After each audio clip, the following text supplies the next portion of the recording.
जय हिंद दोस्तों, कैसे हैं आप लोग। आज हम आपके लिए एसएससी सीपीओ का सेट 5 लाए हैं जो 10 नवंबर 2022 आफ्टरनून शिफ्ट का है। हमने पहले 4 सेट देख चुके हैं, तो उसमें 50-50 क्वेश्चन हमने हर सेट में देखा है। तो आज हम इसका क्वेश्चन नंबर 1 देखेंगे। स्टार्ट करते हैं। एक एनबीएफसी एमएफआई के लिए पूंजी पर्याप्तता अनुपात क्या होता है? तो जोखिम भारित कुल परिसंपत्तियों का 15% होता है। सेकेंड है, कौन सा लोक नृत्य देवी दुर्गा और महिषासुर के बीच कृत्रिम युद्ध को दर्शाता है? तो ये डांडिया रास। निम्नलिखित में से किस अनुच्छेद में यह उल्लेख किया गया है कि नीति निर्देशक सिद्धांत न्यायालय द्वारा परिवर्तनीय नहीं है? तो ऑप्शन है अनुच्छेद 37, अनुच्छेद 39, अनुच्छेद 38 और अनुच्छेद 40। तो ये अनुच्छेद 37 में उल्लेखित है कि नीति निर्देशक सिद्धांत न्यायालय द्वारा परिवर्तनीय नहीं है। फोर्थ, किस विश्वविद्यालय की स्थापना पंडित मदन मोहन मालवीय ने की थी? तो ये बनारस हिंदू विश्वविद्यालय का। ये क्वेश्चन रिपीट हुआ है। द इनहेरिटेंस ऑफ लॉस के लेखक कौन है? तो यह है Kiran Desai. Books and authors में आज ही हमने ये वीडियो किया है। फिर से एक बुक एंड ऑथर है, नीरज सी चौधरी की आत्मकथा का क्या नाम है? तो the autobiography of an unknown Indian. 7th number है, कौन सी नृत्य शैली बिहू नृत्य से प्रभावित है? तो यह है सतरिया। किस तत्व का परमाणु क्रमांक 87 है? तो यह है फ्रांसियम। 9th नंबर में, प्रसिद्ध संगीतकार अप्पा जलगांवकर किस वाद्य यंत्र से संबंधित है? तो यह है हारमोनियम। 10th, आधुनिक तकनीक के उपयोग से उच्च विकास दर और अर्थव्यवस्था की आत्मनिर्भरता तभी प्राप्त की जा सकती है जब आर्थिक समृद्धि का लाभ गरीबों तक पहुंचे। 11th, कौन सा कुपोषण का एक गंभीर रूप है जो आम तौर पर शिशुओं और बच्चों को प्रभावित करता है, जो अक्सर 5 साल की उम्र में दूध चुराने के उम्र के आसपास होता है? तो इस बीमारी का जो नाम है गंभीर, उसको हम लोग बोलते हैं कावासियोरकर। 12th नंबर देखेंगे, लेड क्रोमेट जो वैसेला और कैंसरकारी कार्सिनोजेनिक होता है, किस पाउडर की मिलावट के लिए प्रयोग किया जाता है? तो ये हल्दी पाउडर। 13 में है, 1856 में गवर्नर जनरल कौन थे जिसने फैसला किया कि बहादुर शाह जफर अंतिम मुगल बादशाह होंगे, उनकी मृत्यु के बाद उनके किसी भी वंशज को बादशाह के रूप में मान्यता नहीं दी जाएगी, उन्हें केवल राजकुमारी के रूप में मान्यता दी जाएगी? तो ये गवर्नर जनरल कैनिंग थे। 14, मौलिक कर्तव्य किस पर लागू होते हैं? तो ये नागरिकों पे लागू होते हैं। किसी चालू स्पर्धा में पहली बार गलत शुरुआत के मामले में एथलीट दोबारा आरंभ कर सकते हैं। 16, भारत ने पहली बार आईसीसी T20 विश्व कप क्रिकेट की मेजबानी किस वर्ष की थी? तो ये था 2016। फिर 17 में, साल बाई की संधि के परिणाम स्वरूप किस युद्ध का अंत हुआ था? तो प्रथम मराठा युद्ध का समाप्ति हुई थी। 18 में, चावल की खेती के संदर्भ में राज्य और फसल के प्रकार का कौन सा युग्म सम्मिलित है? पंजाब निर्वाह फसल और उड़ीसा वाणिज्यिक फसल। तो इसमें से कोई भी जो है मैच नहीं कर रहा है। 19, बच्चों की शिक्षा से संबंधित अंतिम उपधारा के 2002 में मौलिक कर्तव्यों के एक भाग के रूप में जोड़ी गई थी। इस संशोधन को संविधान में किस अनुच्छेद के तहत शामिल किया गया था? तो यह अनुच्छेद 21A के तहत।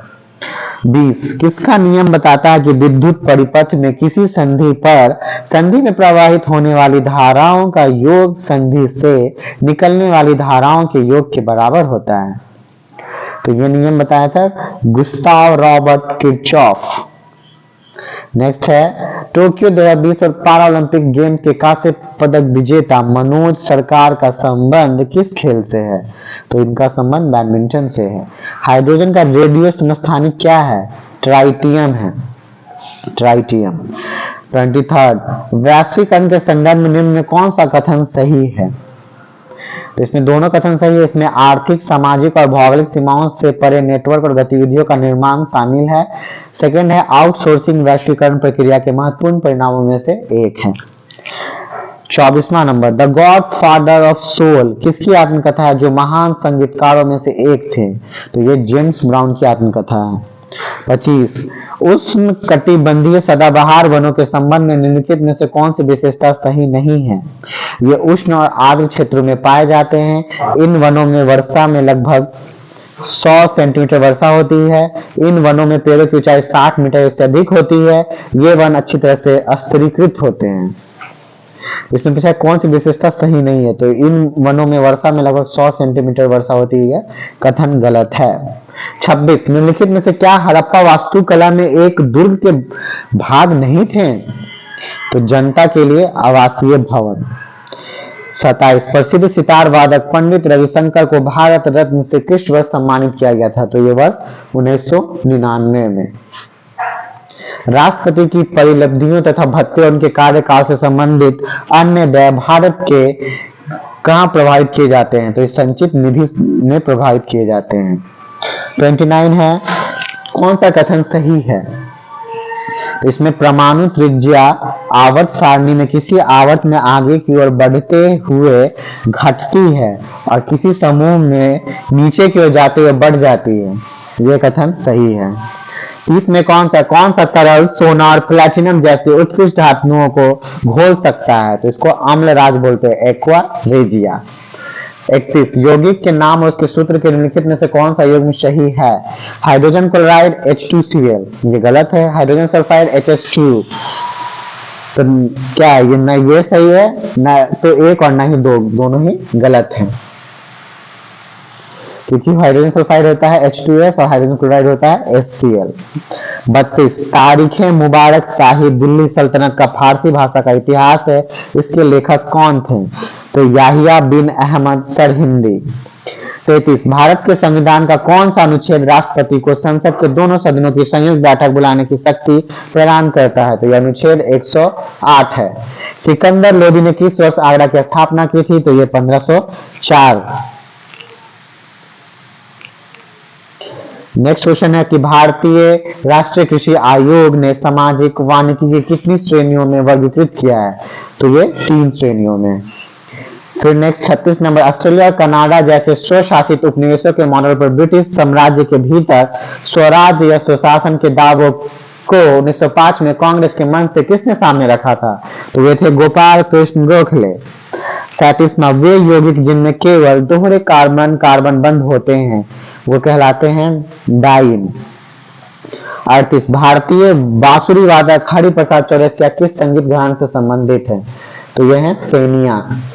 39वां नंबर में देखेंगे 75वें NSS रिपोर्ट के अनुसार किस राज्य में 57.6% की महिला साक्षरता दर के साथ सबसे कम साक्षर महिलाओं वाला राज्य है? तो यह है राजस्थान राज्य, जहां महिलाओं का साक्षरता दर सबसे कम है। 40वां में कौन सा भौतिक सिद्धांत रॉकेट इंजन, जेट इंजन और अपस्थिति वाले गुब्बारे द्वारा पैदा होने वाले प्रणोद की व्याख्या करता है? तो ये न्यूटन के गति के नियम। 41वां 15 मार्च 2021 तक प्राप्त जानकारी के अनुसार भारत के सर्वोच्च न्यायालय में कितनी महिला न्यायाधीश हैं? तो अभी तक 4 हैं। 42वां प्रसिद्ध सरोद वादक उस्ताद अलाउद्दीन खान किस संगीत घराने से थे? तो ये मेहर घराने से थे। 43वां निम्नलिखित में से कौन सी पृथ्वी की प्रमुख विवर्तनिक प्लेटों में से एक नहीं है? तो प्रशांत प्लेट, पूर्वी अटलांटिक तथा प्लेट के साथ Africa, Bharat, Australia, New Zealand plate और नाजका प्लेट। तो कौन प्रमुख विवर्तनिक प्लेटों में से एक नहीं है? तो नाजका प्लेट नहीं है। 44वां में क्या है? निम्नलिखित में से कौन सा एक राष्ट्रीय राजनीतिक दल नहीं है? तो नेशनल कॉन्फ्रेंस, सेकेंड में है भारतीय जनता पार्टी, थर्ड में बहुजन समाज पार्टी और फोर्थ में नेशनलिस्ट कांग्रेस पार्टी। तो इसमें नेशनल कॉन्फ्रेंस जो है वो राष्ट्रीय राजनीतिक दल नहीं है। 45वां में देखेंगे कि किस ईस्वी में मुगल सम्राट ने कंपनी को बंगाल प्रांतों के दीवान के रूप में नियुक्त किया था? तो ये 1765 में। 46वां है कि 1990 में हुए विश्व पैरा टेबल टेनिस चैंपियनशिप का पहला संस्करण किस स्थान पर आयोजित किया गया था? तो ये एशियन नीदरलैंड्स में आयोजित किया गया था। 47वां है 9वीं और 10वीं पंचवर्षीय योजना के दौरान वास्तविक विकास दर क्रमशः कितना और कितना थी? तो यह है 5.4% और 7.6% थी। 48वां पारितंत्र में विभिन्न स्तरों पर रहने वाले विभिन्न प्रजातियों के ऊर्ध्वाधर वितरण को क्या कहा जाता है? तो इसको अस्तर विन्यास कहते हैं। और 49वां है, निम्न में से कौन से कथन सही है? फर्स्ट ऑप्शन है, हवा की अधिक मात्रा में दहन पर लिथियम मुख्यतः ऑक्साइड बनाता है। सेकेंड, क्षार धातु के सभी हैलाइड उच्च गलनीय रंगहीन क्रिस्टलीय तरल पदार्थ होते हैं। तो इसमें जो कौन सा कथन सही है? तो केवल पहला कथन जो है, हवा की अधिक मात्रा में दहन पर लिथियम मुख्यतः ऑक्साइड बनाता है, ये सही है, और दूसरा कथन गलत है। आज का ये लास्ट क्वेश्चन हम देखेंगे 50वां, किस नाम से लघु हिमालय और शिवालिक के बीच स्थित घाटियों को जाना जाता है? तो उसको हम दून के नाम से जानते हैं। तो ये सेट 5 आज हमने खत्म किया, कल हम लोग फिर सेट 6 देखेंगे। तो अगर आपको ये वीडियो अच्छा लगा है तो प्लीज लाइक शेयर और सब्सक्राइब करें। धन्यवाद।